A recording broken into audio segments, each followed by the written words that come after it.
Hello friends, welcome back to my channel Pradeesh kitchen. இன்றைக்கி ஒரு ஹெல்த்தியான ரெசிபி தான் பார்க்க போகிறோம். என்ன ரெசிபின்னு பார்த்தீங்கன்னா, உளுந்தங்களி எப்படி ப்ரிப்பேர் பண்ணணும்னு சொல்லிட்டு இந்த வீடியோ பார்த்து தெரிஞ்சுக்கோங்க. உளுந்தங்களி ரெடி பண்ணுறதுக்கு ரெண்டு பொருள் மட்டும் போதும். உளுந்தங்களி மாவும் நாட்டு சர்க்கரையும் போதும். இது வீட்டிலேயே அரைச்ச உளுந்தங்களி மாவு தான். ஃபஸ்ட்டு கடாய் அடுப்பில் வச்சுட்டு நம்ம 1 கப் அளவுக்கு உளுந்தங்களி மாவு எடுத்தோம் அப்படின்னா 1/2 கப் அளவுக்கு சர்க்கரை எடுத்துக்கலாம். சர்க்கரை ரொம்பவும் தேவைப்படாது. நான் நாட்டு சர்க்கரை தான் எடுத்திருக்கேன். கடாயில் நாட்டு சர்க்கரை சேர்த்ததும் தேவையான அளவுக்கு தண்ணி சேர்த்துக்கோங்க. எல்லாத்தையும் ஒருக்க நல்லா மிக்ஸ் பண்ணி விட்டுக்கோங்க. நம்ம போட்ட நாட்டு சர்க்கரை எல்லாமே நல்லா கரையிற வரைக்கும் அடுப்புலேயே இருக்கட்டும்.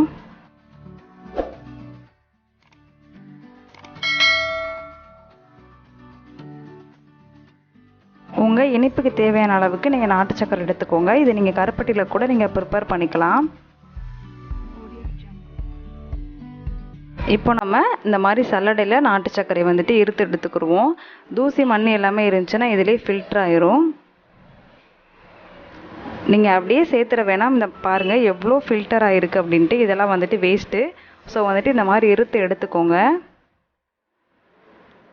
மறுபடியும் அடுப்பு பற்ற வச்சு கடாய் அடுப்பில் வச்சுருக்கேன். இப்போ நம்ம ரெடி பண்ணி வச்சுருக்க நாட்டு சர்க்கரையும் இது கூட ஆட் பண்ணிக்கலாம்.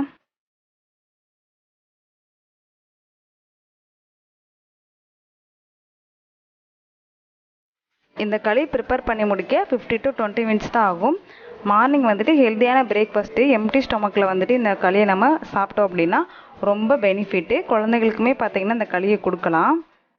பேக் பெயின் வராதுன்னு சொல்லுவாங்க இந்த களிக்கு. இப்போ பாருங்கள், நாட்டு சர்க்கரை நல்லா கொதிக்க ஆரம்பிச்சிருக்கு.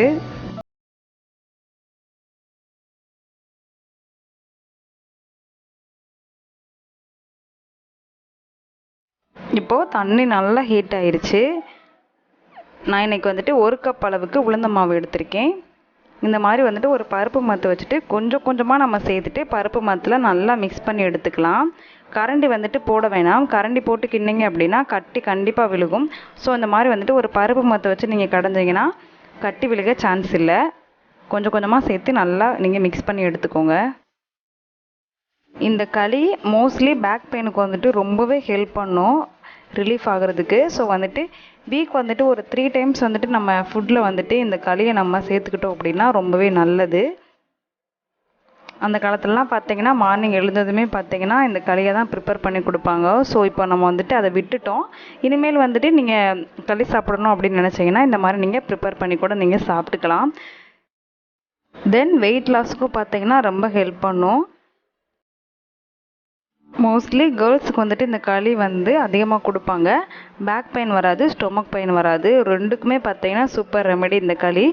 வேலையுமே பார்த்திங்கன்னா ஒரு 50 to 20 மினிட்ஸ் தான். டக்குன்னு நம்ம ரெடி பண்ணி கொடுத்துடலாம். டேஸ்ட்டுமே பார்த்திங்கன்னா அவ்வளோ சூப்பராக இருக்கும். இப்போ பாருங்கள், நல்லா நம்ம மிக்ஸ் பண்ணி எடுத்துட்டோம். இப்போ இதில் ஒரு ஹைலைட் என்ன அப்படின்னா, நல்லெண்ணெய் சேர்த்து நம்ம இதை கிண்ட போகிறோம். நல்லெண்ணெய் சேர்த்து நல்லா கிளறி விட்டுக்கோங்க. ஸ்டவ் பார்த்திங்கன்னா சிம்லேயே வச்சு இந்த மாதிரி நல்லா கிளறி விட்டுக்கோங்க. கட்டி எதுவுமே இருக்காது.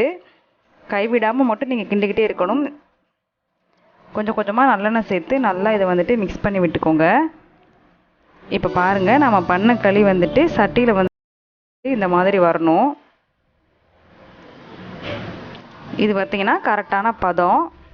இனி ஒரு 5 நிமிஷம் மட்டும் இந்த மாதிரி கிளறி விட்டுக்கிட்டே நம்ம இருக்கலாம்.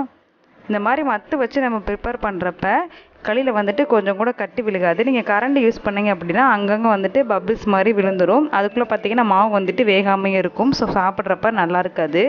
இந்த மாதிரி மத்து எல்லார் வீட்டில் இருக்கும். ஸோ மத்து வச்சு நீங்கள் நல்லா மிக்ஸ் பண்ணி எடுத்துக்கோங்க. இப்போ பாருங்கள், லாஸ்ட்டாக கொஞ்சமாக நல்லெண்ணெய் சேர்த்துக்கிறேன். அவ்வளோதான். இதை ஒரு 2 நிமிஷம் மட்டும் நல்லா மிக்ஸ் பண்ணி எடுத்துடலாம்.